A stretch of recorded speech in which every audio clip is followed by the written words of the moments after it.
Time for about two more questions. So, what is your position on gay marriage and gays in the military, Dana?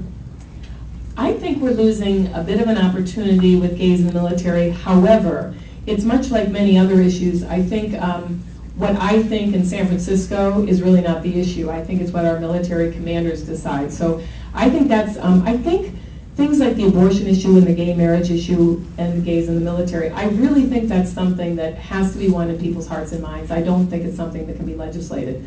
That said, I do think what the military commanders think is best for their troops should be what we go along with. As for gay marriage, another difficult issue for me, I'm an interior designer by profession. When people say some of my best friends are gay, I have to say the vast majority of my best friends are gay. And I've known gay couples who've been together for 25, 30 years. I often say to them, you have to get over the word marriage. Just find some expression of what you want it to be. Because imagine this, if I meet a guy and he says he's married, I'm assuming he's married to a woman. And so I say to some of my friends, I say, wouldn't you like to, if you're a man and you say, you know, I'm married, they know you're married to a guy. Just, you know, I realize it's very complex and it's something that perhaps the gay community has to deal with. On the other hand, I totally believe they should get all the civil rights, Social Security benefits, things like that. I think, again, when I see couples that have been together for 30 years, or it doesn't even, if they make a commitment to each other, I think that's the important thing and that we should have a vehicle for that. I also think it's one of those things that, it's funny that Republicans are against it on one level, and that is that we do support commitment and responsibility, and you know, we promote marriage very much between heterosexual couples, so it seems sensible that you'd want that same sort of responsibility, bond, etc., between same-sex couples if they want to have a life together. So does that answer the question to your liking? Okay. That's my liking. Okay, John, would you address that issue on your position on gay marriage and also gays in the military? Sure thing. Well, again, we have to go back to the Constitution. Both running for federal office and marriage is nowhere to be found in the Constitution. I mean, I don't believe it's the government's business on any level, but certainly not on the federal level. So I don't see what much we can do there. Again, I've got a lot of great gay friends who stood up in my wedding.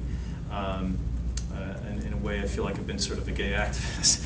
As the president of the student body at Fordham, there was an off-campus club that wanted to get funding, and it had to go through through me and my legislature. And they wanted to get recognized at Fordham as a Catholic university. And I decided to buck the tide of my administration and support them in their efforts to be a fully recognized campus club back in 1984. They chose at the end of the day not to do that. It would have been a national story, and we would know that about me. But yeah, I just don't think it's a federal issue. And with regards to gays in the military, I also think our military is missing an opportunity. I had the good fortune of living in Europe for 4 years. I lived in Holland, where there are openly gay people who serve in the military. And the fact of the matter is, we have gays in the military right now, don't we? Yeah. So I think it's appropriate to have them serve openly. But on the other hand, I would use nothing more than persuasion, because I think that the people managing the military ought to be left to them. They should be the ones who make the decisions. I think it's not a great decision, but at the end of the day, we shouldn't use any sort of coercion on them. I think one point I do want to make about this, though. I find it interesting that the more the federal government is in our lives, the more gay marriage becomes an issue. Right?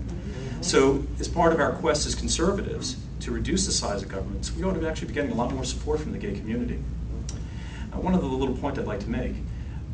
So a lot of people don't realize this, but if you think about it, it makes perfect sense. Harvey Milk supported Barry Goldwater. Think about that. All they'd seen was the gay community had only seen the government coming down on them in a lot of ways back in those days. And I think what we need to do is talk to our friends in the gay community and remind them that the best government is as little government as possible.